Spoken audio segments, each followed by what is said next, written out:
this is the process that I've kind of used, whether you're trying to find a job or you're trying to find new customers or media opportunities. I call it the 3 C's. So the first is credibility. So how do you establish yourself as a credible resource? This is really, really important when a lot of people are skeptical about, be someone online. They may be, boasting about accomplishments that they haven't achieved. So that's something I usually talk about in terms of how do you build a credible LinkedIn profile, which is another session that we could go really deep into.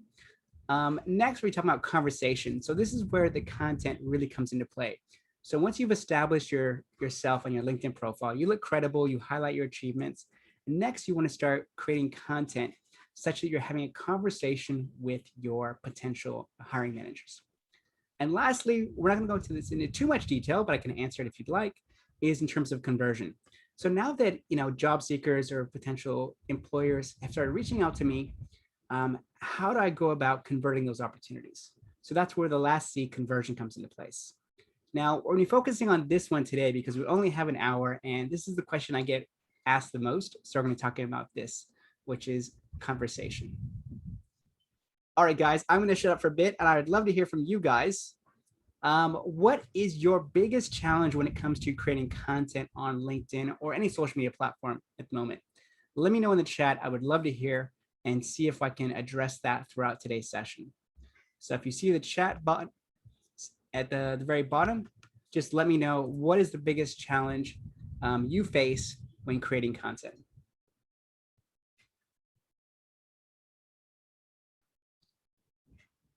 And the IBF team are welcome to jump in there as well too. This is open to everyone who wants to learn.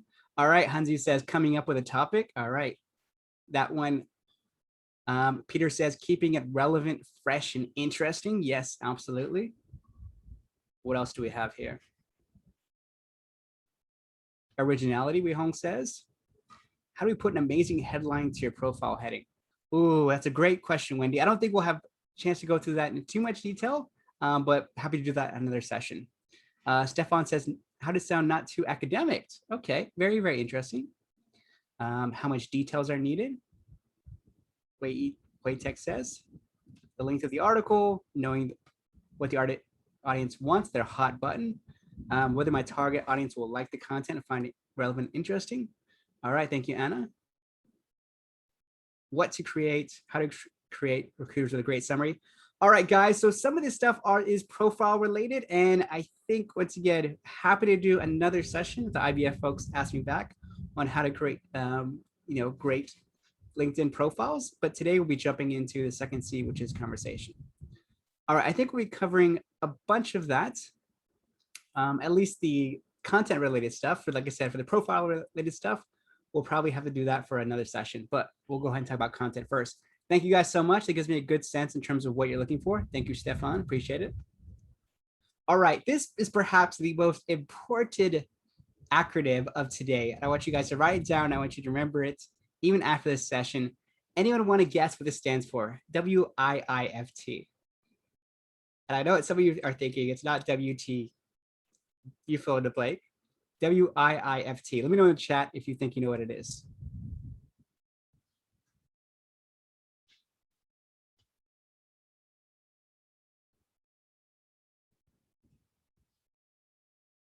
Yes. So it sounds like half you wrote, what's in it for them? What's in it? What information is featured first? Okay, that's an interesting one, Stefan. I hadn't heard that one before. So yes, I define it as what's in it for them, your audience, because a lot of people say, okay, how do I create content, a really valuable content? And if you're creating valuable content, you're addressing the question, what's in it for your audience? Because most of the time we're thinking about it from our point of views. What do we want? We want to get new jobs. We want to get new clients. We want to get a promotion or raise or whatever we want. The problem with that is that job employers, your bosses, they couldn't care less. They're interested in themselves like everyone else. So as soon as we understand what's in it for our audience and not necessarily us, this will be really, really important. All right, so before I talk about content, this is really, really important when you're looking for new jobs, is to make a list, and it could be writing it down. You could create this in a Google Sheet. Make a list of your ideal top 50 to 100 employers. And every time I ask someone this question, they always give me the exact same responses. I want to join Amazon or Facebook and Google and the other kind of big companies. I would say expand it from that, because literally every single time I ask that question, it's always the same companies, and they're hyper competitive. Not to say you can't get into those, but I think you should expand onto that. There's a lot of exciting mid-sized companies that you could take part of as well too. So first is to know who is it that you're trying to target. So first step is make a list of your top 50 to 100 employers. And these are the ones I usually get, asked if I try to do this. If you look at any kind of top employers list in Singapore or in Asia for that matter, yes, LinkedIn, of course. I should have mentioned I used to work for LinkedIn as well too. Yeah, Google, Apple, Adidas, LinkedIn, Amazon, MBS, Microsoft. It's usually the same companies over and over and over. So once again, it's important to expand your repertoire or expand your list, because this will help you in terms of your targeting as well. And targeting is super, super important. This is essentially the key to creating valuable content and the right content, as someone was saying. Next, you want to make a list of your potential hiring managers. Assume that you guys are looking for new jobs, which I assume most of you are. Once you have your list, so someone here said, I want to join LinkedIn. Now, I imagine most of you are finance professionals, given this is the IBF. So the question you might want to do is, okay, I want to work with LinkedIn. The next question I might say is, okay, who is hiring in the finance department at LinkedIn, for example? In this example, I used Google because that's the name that people always give me. This is really, really easy. If you go into LinkedIn at the very top, there's a search bar right here. So I simply typed in finance director Google. You can type in finance director LinkedIn, for example, or CFO, depending on your seniority. This is essentially the person you would be working for or the person that would be hiring you. So it's important to identify what kind of content they like. And then if you go here, there's actually another thing that says all filters, and you can click on there and you can type in geography. So let's say I want the LinkedIn finance director in Singapore or Malaysia or Indonesia. I can go ahead and filter by that. So that's the first step, is come up with your list of ideal companies, then come up with a list of the people that would essentially be hiring you. So it could be the finance director, CFO. You're going to go ahead and follow them. In LinkedIn, you can have that follow button. Instead of connecting with them, you can follow them. And you can see what kind of content they like. So this is the same approach that I use to get into Forbes and Inc. and HuffPost and so many other publications. But you want to build a relationship with them first. Because think about it. You are competing with thousands of different applicants, particularly at the big companies. So what you want to do is you want to build a relationship with them such that when they're looking to hire, you're on their radar and they're thinking about you first. So think about how you can build a relationship. So once you have connected with someone, let's say this is the finance director at Google, you could see what kind of content they like. Now, in this case, looks like she's congratulating a lot of her colleagues.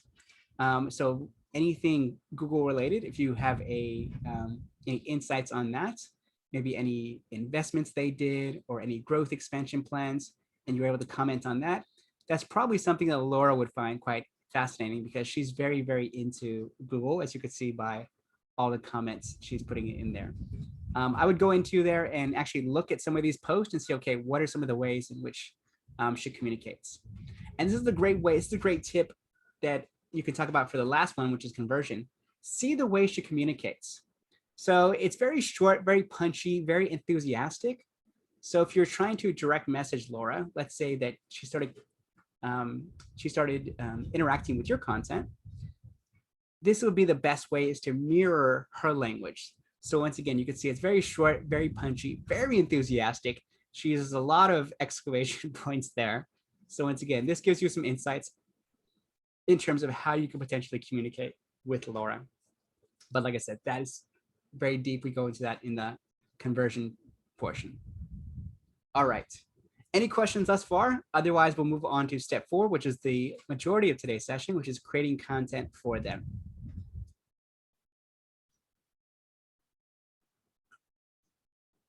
All good. All right. Well, like I said, the first part is really important because if you don't know who your audience is, it's really, really tough to create content.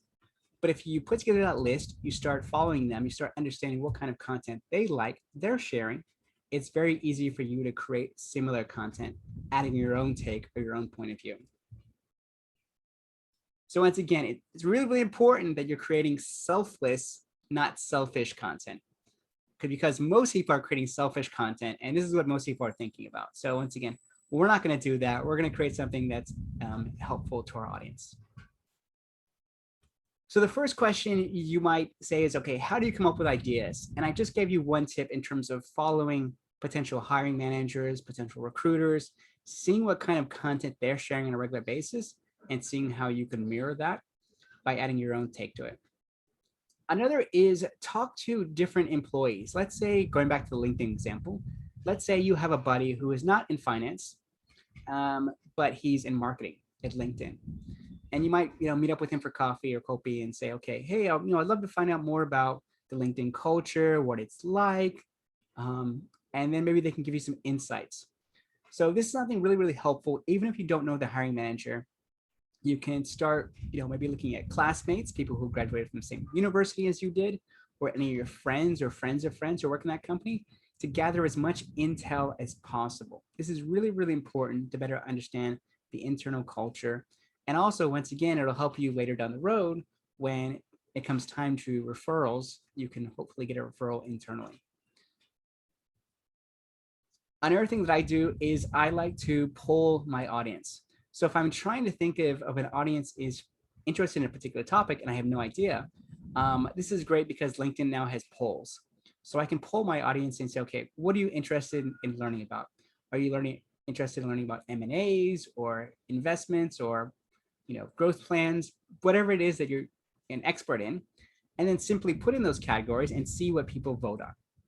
And then the great thing about LinkedIn polls is I can actually go in here, click on see votes. So let's say that there is a potential hiring manager that get commented on here. I can go in here and direct message them because I can see who voted. And I can say, hey, thank you so much for voting. Really appreciate it. Once my piece or once my post on blank comes out, happy to share it with you if you'd like. Because you already know by default, if they, for example, clicked yes, or they clicked a category, chances are they're interested. And I actually did this right before the call, and it does work. I was ready to poll, and then one of my clients voted on it, and I said, hey, would you like to catch up in our session to go into more details? And she says, yes, absolutely. I'm on leave now, but let me catch up with you on Wednesday. So a lot of the stuff, if not all the stuff that I'm saying today, has either worked for me or some of my clients. So it's all been, proven or tested out before. This is another thing that I think is really, really important, is to follow influencers and associations. So in addition to following the hiring manager, following the recruiters at your target companies, you can also look for influencers in the finance space, and you probably already know who they are, or you can look at LinkedIn has their, I think, power profiles list, where they rank the top professionals in finance and leadership and sustainability. So you can check out that list and follow some of those people, see what they're sharing to get some insights for your own content, and follow associations. Now, obviously, I have to plug IBF because we're all following IBF anyway, or we should be. So once again, if we're following IBF on LinkedIn or their newsletter, think about some of the things that they're sharing. Is this relevant to what you're doing? And look at right there, the Fionn Ong is the Vice President, Talent Solutions, Asia Pacific at LinkedIn. So Kwan Hee, if you're still here, look at that. This is a great opportunity to, once again, attend this, ask some questions to Fionn during, connect with her, tell her how much you enjoyed the session. People will love that. So once again, look at some of the quality people who IBF is getting in touch with. So managing director at JP Morgan, at Monetary Authority of Singapore, senior executive. So look at the content they're sharing in general. So cracking the code for future fintech workforce. So if any of you guys are fascinated in the world of fintech or the future of workforce, you could create your own post around that. Or what you could do is attend this session, connect with some of these people on LinkedIn post, let them know what exactly you liked about their session. And that is a wonderful way in which you can maintain the relationship. And as a speaker, I can tell you, we really appreciate it because that's the reason why we do these. It's not necessarily, we're not making anybody off of this stuff. It's more in terms of, sharing our expertise and helping others. So if you take the opportunity to see what other associations are doing, attend some of these sessions, connect to the people, you can once again elevate your stuff in terms of that radar that they're having. All right, so real quick, I want to get you guys' thoughts again. Who do you follow on social? Let's keep this restricted to LinkedIn. If you follow anyone on LinkedIn, and why do you follow them? So let me know in the chat.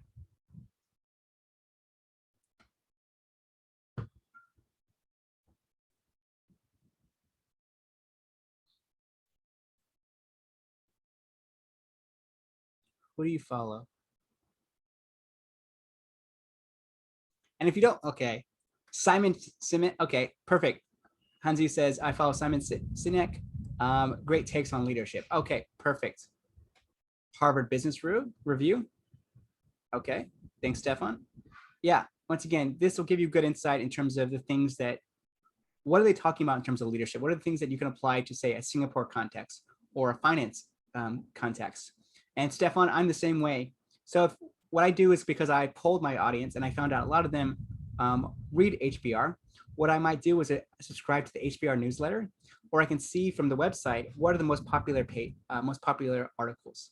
And then I can see, okay, based on that, how can I maybe share that article on my LinkedIn, add some commentary for maybe a local audience or for my industry, which in this case is finance.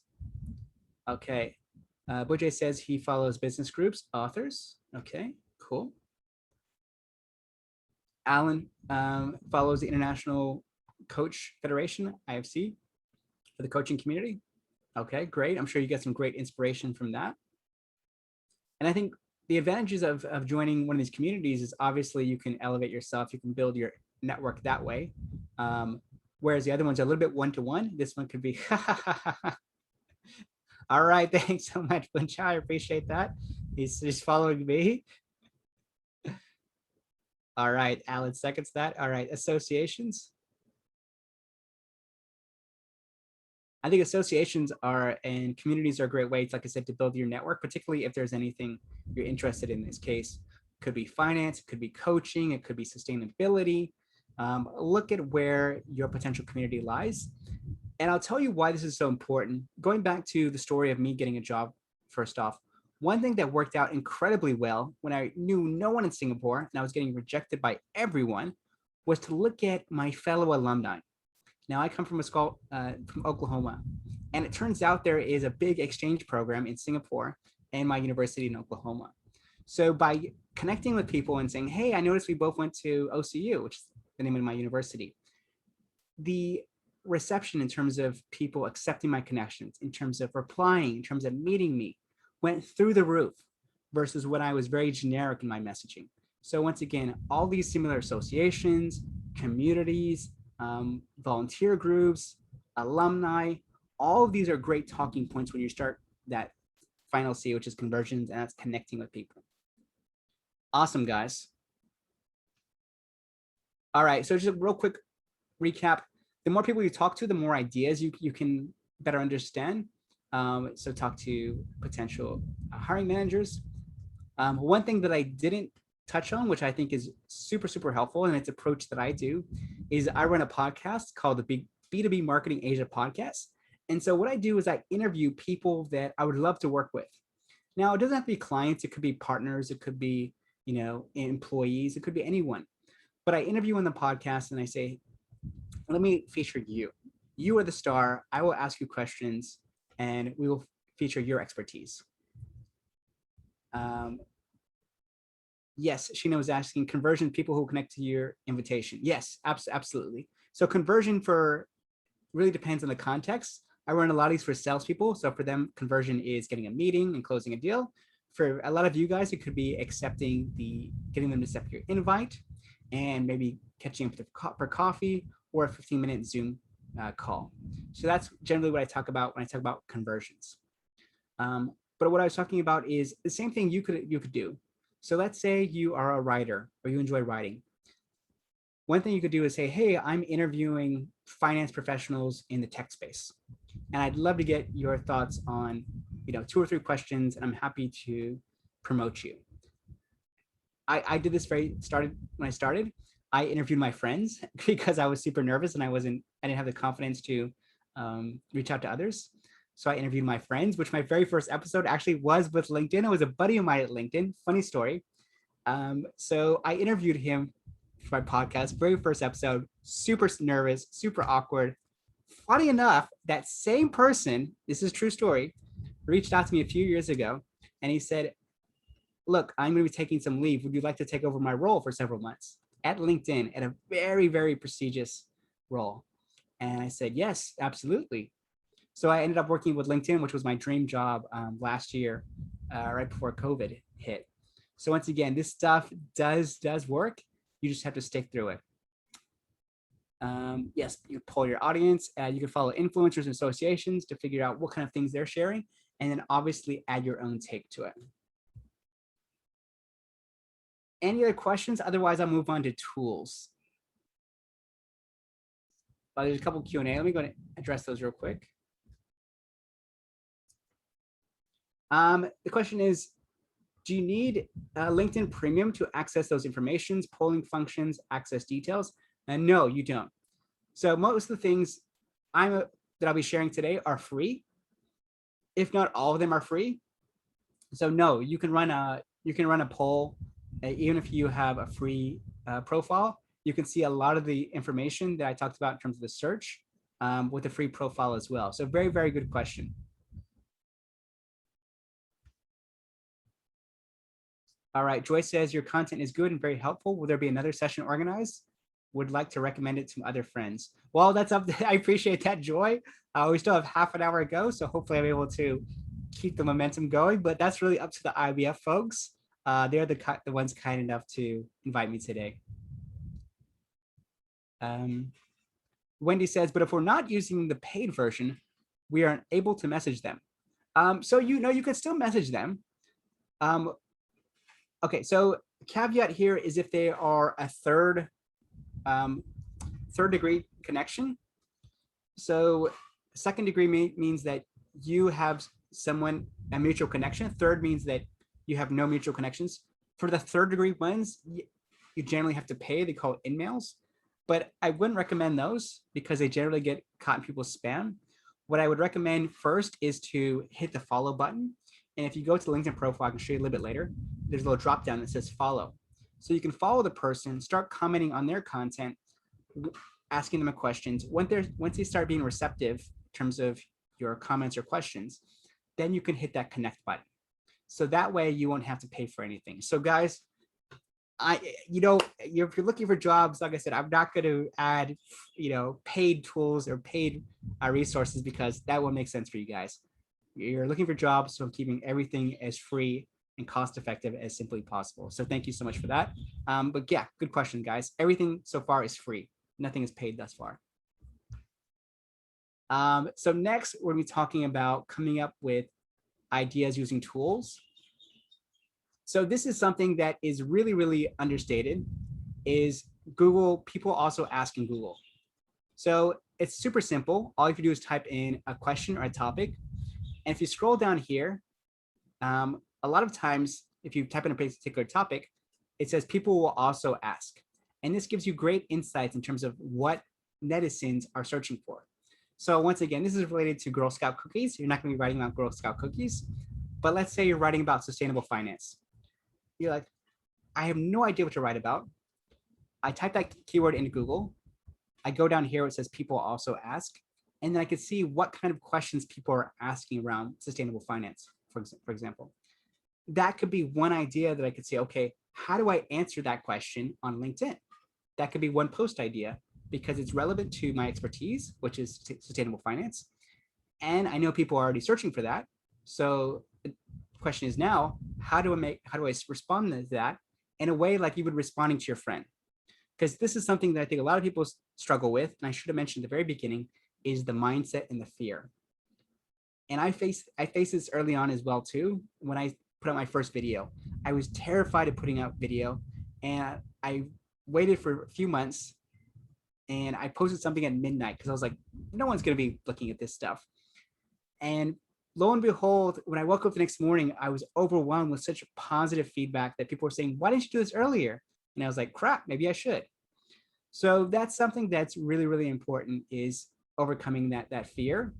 But once again, this can help you alleviate that because you already know what people are searching for. So you're not, throwing something out of thin air. This is another tool if you want to take it one next level, is this tool called Answer Socrates. And if we have time, I can take you through some of these tools. Answer Socrates is a cool tool in which you, once again, type in a keyword. You can type in a country, and it'll give you the most trending topics or the most popular asked questions. Because this one is good for like a very quick scan. It gives you the top 5. If you click on them, you get more. But if this one, you get a ton. So if I type in sustainable finance and I type in Singapore, I can see what questions people are asking around sustainable finance in Singapore. It's usually the who, what, where, when, what, how questions, all related to that keyword. Once again, these are free tools. At least they're free as of today's session. So once again, it can help broaden your idea. You can see, okay, from this list, which ones can I answer and which ones are relevant to my audience? Going back to our first exercise. So Answer Socrates. Another one is Google Trends. Yes, Sheena, these are all about creating a topic. So I should have mentioned the best content if you're just starting out is FAQs, frequently asked questions, by far the best, because they help addressing a question that people are having, and they're showcasing your expertise. This is why I'm showcasing so many tools for FAQs. So whether it's people also ask in Google, or whether it's Answer Socrates, these all give you the questions, which is the hardest part. Now, all you have to do is answer those on LinkedIn. Another one that's super helpful, this is free again, is Google Trends. And this works better if you know that some keywords are cyclical, meaning that they show up during certain periods of the year. So for example, retail sales or retail e-commerce tips, usually towards the beginning and the end of the month, if you're trying to get a job at Shopee, for example. This also helps if you're trying to get it in terms of what keywords are trending over a certain period. So this is not a recent one. If this was during last year, Get Fit and health related keywords shot through the roof because people were sitting at home, maybe they're gaining weight like myself, and they said, okay, how can I stay active while I'm at home? So that keyword shot through the roof, and this will help you identify that trend over a certain period. Once again, it's great because I can sort by Singapore, I can sort by the past 12 months, the past 5 years, so I can understand, is this topic trending? Is it gaining traction? Is it decreasing traction? And so on. So this gives you the relative search volume out of 100 over a certain period. So once again, great idea to figure out, is this keyword trending or is it popular? All right, take a quick break. I'd love to hear which of these tools are you most excited about trying out, or maybe you've tried it out already during the talk already.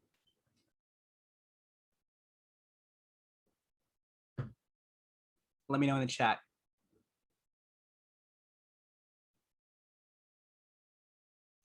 Awesome. Yeah.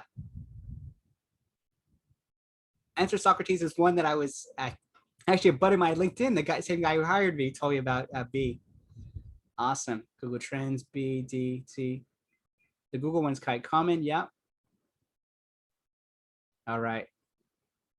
Most people are trying A, B, C, D. All right. Awesome. Looks like you got some homework. Like I said, if we have time, I can demo some of these. Because it looks like most of you are leaning towards B. B is one of my favorite as well, too. All right. Awesome. So real quick, I want to wrap this up because I want to have more time for questions and things like that. So this is about creating valuable content. Obviously, it should be relevant to your audience. In this case, it says customers, to be interesting, shareable, and followable. And this should be something that's going to help you lead to getting a job. So this is a simple copywriting framework. This is not something that I created. I wish I did. It's been around for ages in terms of advertising. It's called AIDA: attention, interest, desire, and action. So I can break this up into a specific post, but what's really, really important, and I think I want to highlight this, is the first sentence, because this is really what's made people stop. People were talking about LinkedIn headlines. The same thing applies whether it is an article you're looking at, the headline, or even movies. What are some things that we look for in movies, decide whether or not we should attend that movie? What are some things we would look at beforehand?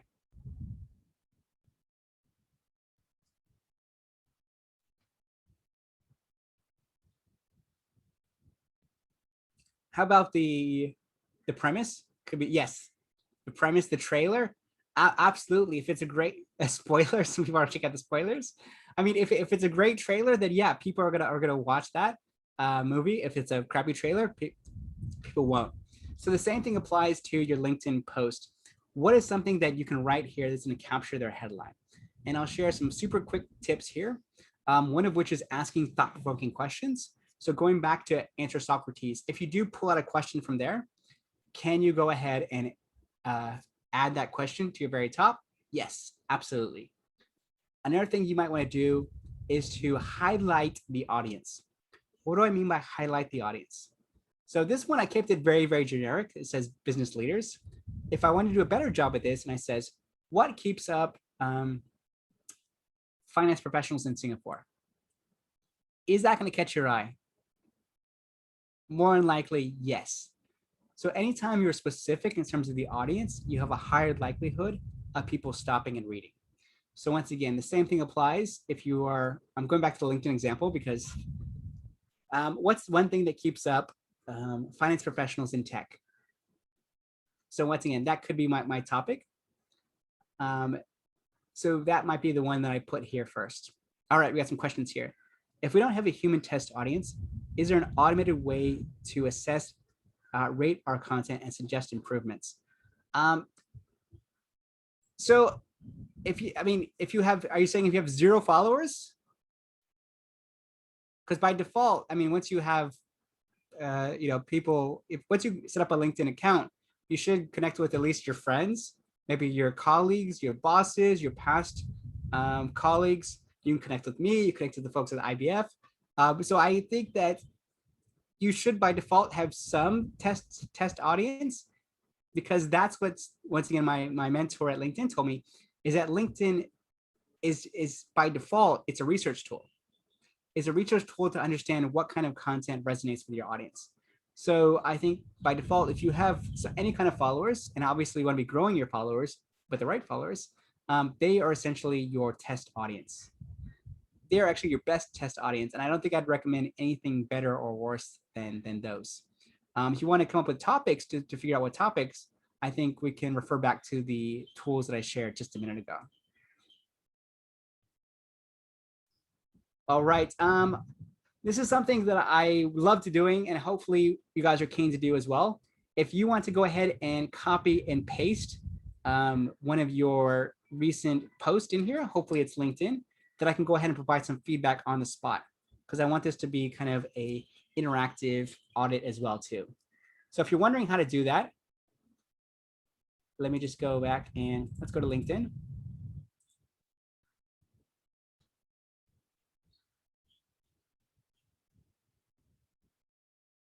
And I can go here.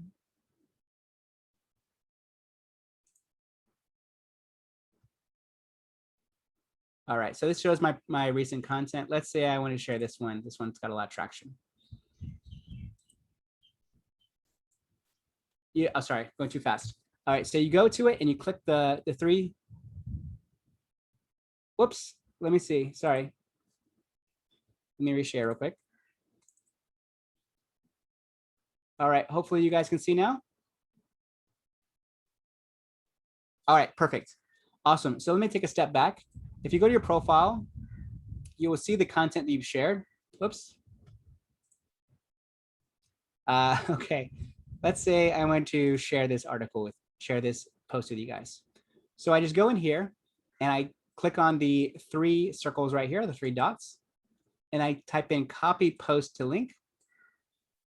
And then by default, it'll copy it. And then I just type in Command F, or sorry, Command V, because I'm on Mac.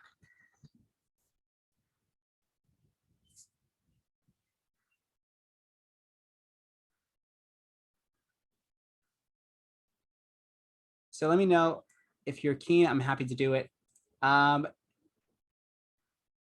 Yes, Wendy, I agree with you. Like I said, we'll definitely have to do one on profiles, because it sounds like a lot of you guys are interested in LinkedIn profiles as well too. I kind of jumped the gun and went into the second C.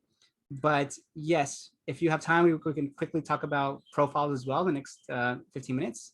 All right, we got Joy here. Thanks, Joy. See if I can share this real quick.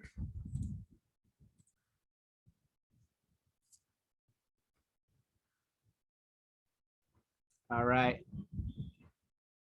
Okay, perfect. So firstly, thank you for sharing, Joy. I know it's not easy to share in front of the entire team, so I appreciate that. So going back to the 2 types of content we had, selfish versus selfless. So selfish being about us, making ourselves look good, which I think should be about 25% of your overall content. The other 75% should be selfless content. So for me, this is more self-serving. Knowing that you got a verification, it's great, but it doesn't help me in any way.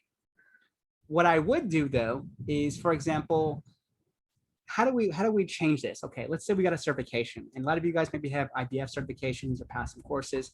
How can we move this from selfish to selfless? So let's say you got certified in this example. What are some of the key things? What are the top 3 things you learned from the certification program? That for me is selfless content, because a lot of people are interested in data science and artificial intelligence. I'm actually teaching that currently. But once again, what is the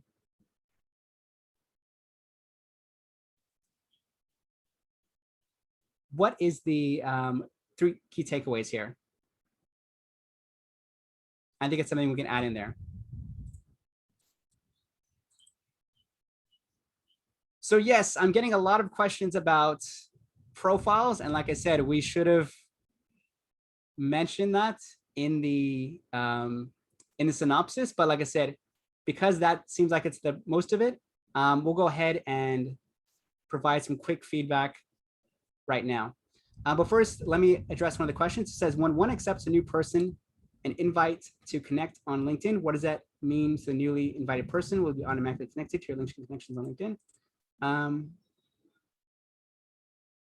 don't know if I understand the question. If you connect with someone, yes, there as part of your connections, it should be automatically connected. I'm not sure if I understand that correctly.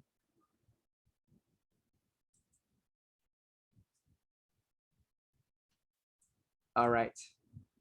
All right. So yes, the team is very, very thankful. They said, okay, Sheena is saying how the course benefited us. So maybe what are some of the key, YJ says, what are some of the key summaries? These are things that could be beneficial to your audience.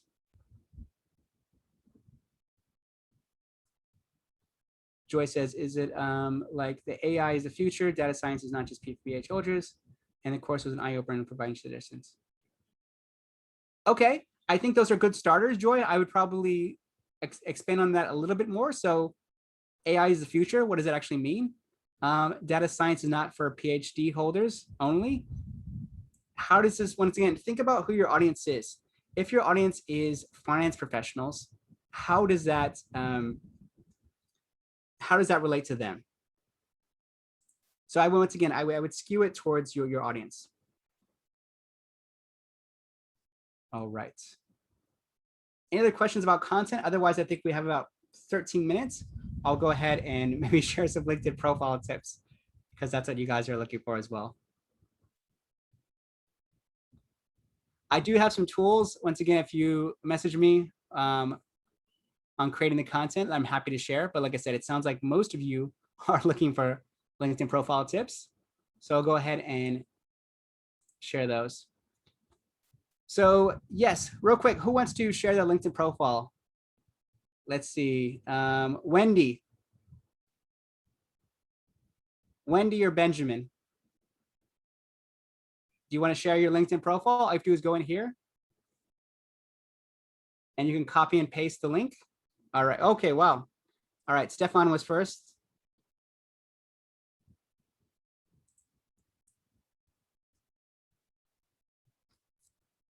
Okay. Wow. Very, very professional. So when we talk about LinkedIn profiles, there are three things: 1, 2, and 3, because this is the things that'll show up when you send a LinkedIn connection request. So very professional photo, nice suit, very eye-catching, friendly smile, great photo.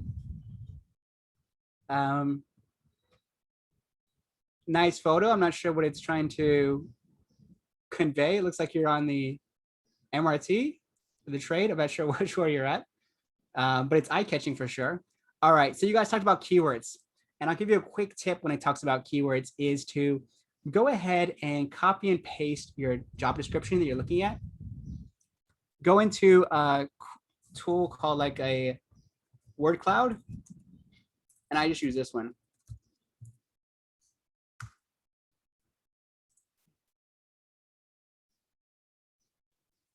All right, so yeah, this is not going to obviously have the right answer, right keywords, but you can go in here and copy and paste a bunch of job descriptions to figure out what kind of keywords they have in there. So let's say it's around data science or AI, for example, or accounting or whatever other keyword. It'll show you what are the bigger keywords. The bigger keywords are ones that pop up over and over. So these are the most common ones. So the bigger the keyword, the more common it is. This might give me some inspiration to reverse engineer that keyword and put it back into my headline right here. So let's say that, you know, the keyword design and research kept popping up in job descriptions. Can I go ahead and copy and paste those into your LinkedIn profile? Absolutely. Angelin says, yes, if I may add on, Joe, search keyword for XXX and job function. Yes, you can absolutely do that as well too. So that's one. To Angela's point, you can go ahead and type in the keyword here and get some ideas. You can pull them from the job description. Another thing that I do as well, which I think is really important to make it personal to you, is let's say that, wow, we're very adept at a lot of these. Okay, perfect. Okay, perfect. Right here. This is what I would do. Sorry, I'm picking on you, Stefan, but I appreciate you sharing. So let's say that I do the same thing with his profiles as well too. Sorry, nice profiles, but it's testimonials. And I probably would have 3 to 5. This goes back in terms of your singing. Okay, maybe these are not the, maybe project management is one of your skills, Stefan. If so, I might want to highlight that rather than in the in your summary or in your headline itself. Because the great thing about this is people always wonder, how do I come up with the questions or how do I come up with the keywords? So a lot of times the keywords can come from people, what people are saying about you, because obviously you want to mirror what they're saying. Oh, so I'll include that in here. I'm just using this one.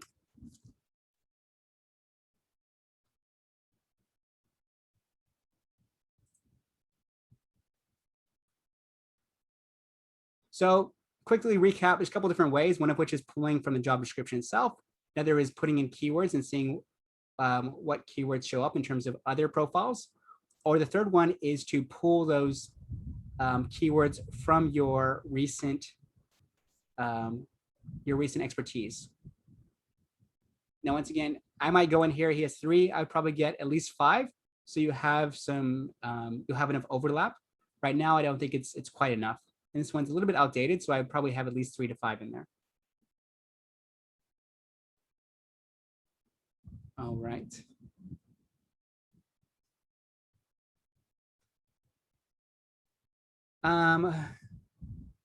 Okay, I like that you highlight the audience as well too. So I assume that you're looking for a role in the arts and tech space. I would probably pick private or public because the only one you're excluding is nonprofit there. So that's pretty broad. I would probably focus in a little bit more in terms of, are you looking for a job in the private space or public space? And it looks like you're interested in a role in arts or tech. So at least you're highlighting the industries or the spaces you want to be in, which I think is, once again, from an employer's point of view, it stands out automatically.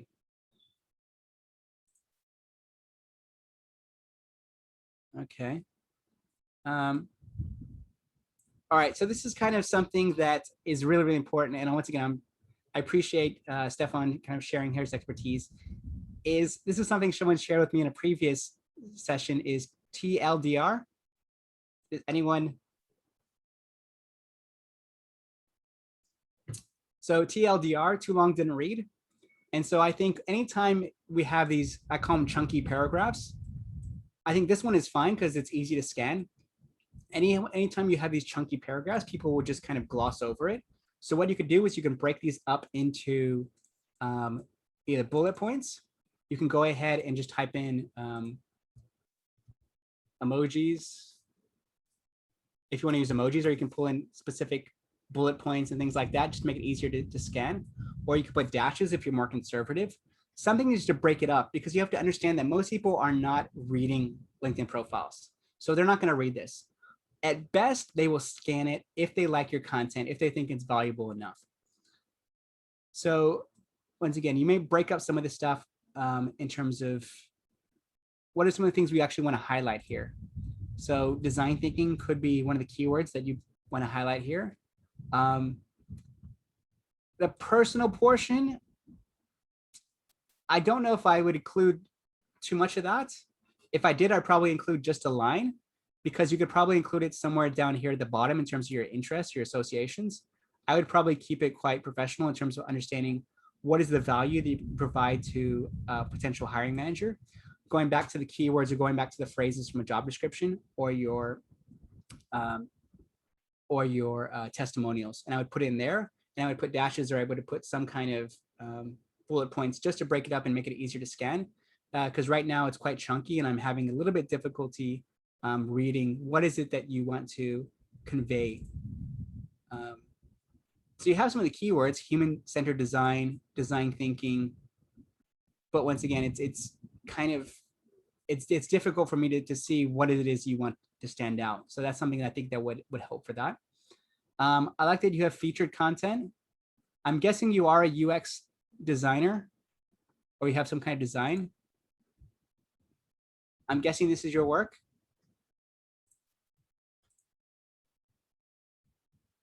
Okay, UX researcher. Okay.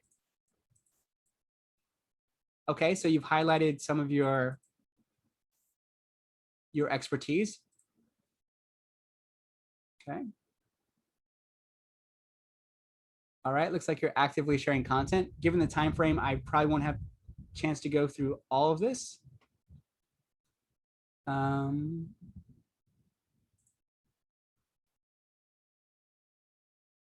Okay, here's a quick tip.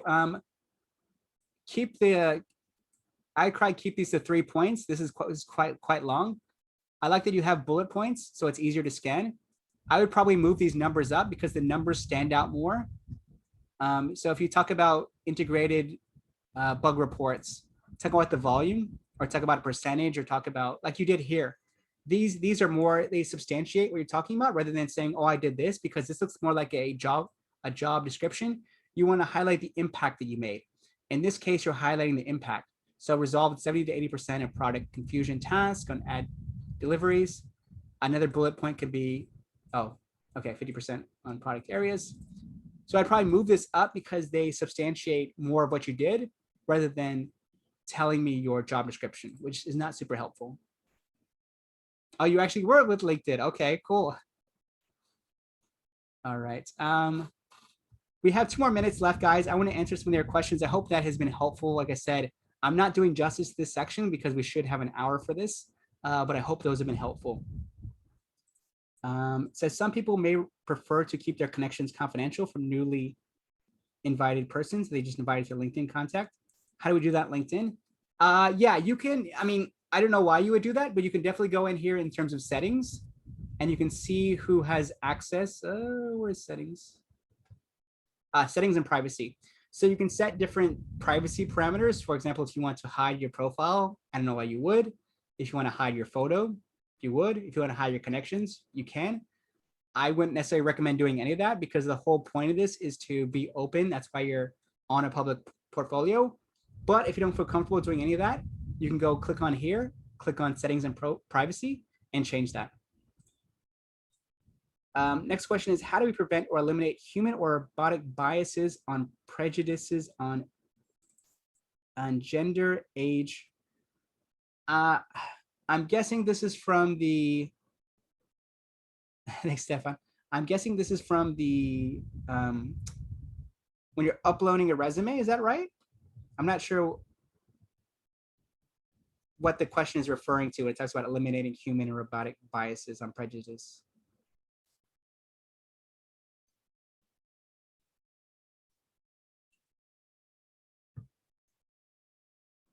All right, we're asking for more sessions. Hopefully this has been helpful. Like I said, guys, I still had a lot more to go through, but because this is quite a compact session, we didn't want to take up your time. And actually, we are right at the minute mark, so I could probably yes. No, I'm just I'm when you see me, oh, you know, it's I'm here to rescue you, Joe. So basically, yeah. Guys, I know there are a lot of questions, and you know, I can see how the desire for creating the profile is there. So we definitely will work with Joe again to see whether or not we can get another session in. And I think a lesson learned from us as well is even if it was a content session, I don't think we have enough time. I mean, to be honest, right? So maybe in the next session, we can do obviously a longer session and maybe a session that focuses much more on even like before content, just the fundamentals of just getting a really good profile up. Yeah, and can I just also just ask everyone, because as you know, all your feedback is very valuable for us and also for Joe as well. So you're going to be seeing like a quick poll coming up of you know, a few questions. It'll take you like nothing more than like a minute, I think. This is going to be very, very helpful for us, you know, in terms of finding out what it is that you guys want to see more of, less of, how we did, how we can do better. So again, for this session, you know, definitely was supposed to be on content, but I definitely see that it's skewing towards LinkedIn profile. So not Joe's fault. Okay, so in the next session we'll probably have time. We will organize something and we can talk a bit more about the profile and how to construct a good one. But in the meantime, if I could trouble you guys, there are about 90 of you guys here, 90 to 100 people. So every single kind of like feedback would be very useful for both Joe and ourselves as well. So could I just trouble all of you to do that real quick? Yeah, so but oh, cool. So thank you guys for responding so fast. Joe, I just want to say thank you as well. I learned a lot. I had my notebook with me, so I was writing. I mean, like those things that you talked about, like Ask Socrates, I didn't know at all. And here I thought my LinkedIn profile was great in the content. I was, you know, thinking about selfless and selfish. Yeah, so a lot of things for myself, you know, as I think that I'm quite a seasoned practitioner in terms of using LinkedIn, but I got a lot of stuff to learn. So I mean, I personally want to say thank you very much for the enlightening session and teaching me about content, because you know I'm always thinking about what to write. If I had an opportunity to ask you a question, and when you asked us what kind of content, I mean, I would tell you that my biggest challenge would be writing or putting up content that I won't get laughed at. Maybe it's too amateurish or it's too far out, you know, not relatable. So that's my challenge, right? Even after so many years as a career advisor and things like this.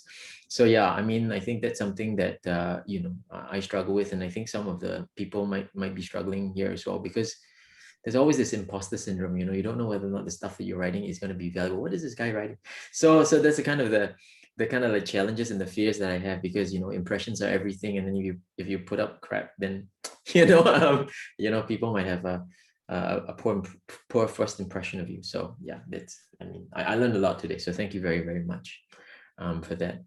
Okay, cool. So 70%, 72%. Any last, takers, if you can, just do the poll real quick. I know Joe's very, very busy. I want to say thank you on behalf of the entire team. Joe, we're going to connect with you separately on perhaps like another session in the weeks or months to come for the people here, and for the people who didn't manage to join us today. Monday's a pretty sluggish day, I think. So hopefully we will organize it a much longer session and a much more in-depth session on the things that they probably they want to hear about, like a profile creation. Any last words from yourself, Joe? Sorry, been hogging the last 3 minutes. No, that was it. I just want to thank everyone. I see some comments coming in. I really appreciate the feedback, guys. Like I said, I hope this session has been helpful. Like I said, I know you guys could have been doing a lot of different other things, so I really appreciate you taking the time. It means a lot to me. Great, and I'm still seeing the questions coming in, like Sukhan was saying, about the content for sure. Guys, we're taking on board, and as I said, helping us with this with this feedback is going to be very, very useful for us, and I promise we will address that. It's all about scheduling, basically. So just watch this space. So Joe, thanks again for this.